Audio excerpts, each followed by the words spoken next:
साथीहरू आजको घुमघाम चाहिँ मलेसियाबाट ठ्याक्कै सिङ्गापुरको बोर्डरतिर जाँदैछौँ है त हामी चाहिँ आज ठ्याक्कै नजिक पनि पर्दछ। जस्तै अब नेपाल र इन्डिया बोर्डर नजिकै पर्छ नि, यहाँ पनि त्यसरी नै रहेछ क्या। वारिपारि ठ्याक्कै बिचमा चाहिँ पुल पोखरी भनौँ न, एउटा समुद्र जस्तो टाइपको चाहिँ हुँदो रहेछ। आज चाहिँ हामी ग्रुपै मिलेर चाहिँ ट्याक्क ट्रेनबाट जाँदैछौँ साथीहरू। ट्याक्क त वहाँ पुगिसकेपछि तपाईँले त्यहाँको दृश्य पनि देखाउँदैछौँ।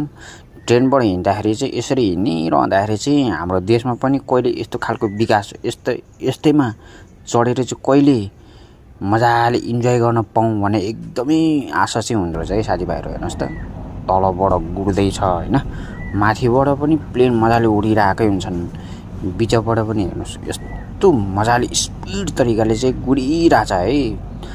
अनि त्यहाँको हराभरा वन जङ्गल वातावरण हेर्नुहोस् त कति मजा छ क्या। सुनसान, भित्र कुनै पनि केही नहुने आनन्द अटोमेटिक तरिकाले चाहिँ यसरी गुडिरहँदाखेरि चाहिँ मन पनि हलुका ओहो सफा हुँदो रहेछ क्या साथीभाइहरू। हेर्नुहोस् त क्या विकास छ नि, क्या कमाल गरिदिएको छ क्या मलेसियाको।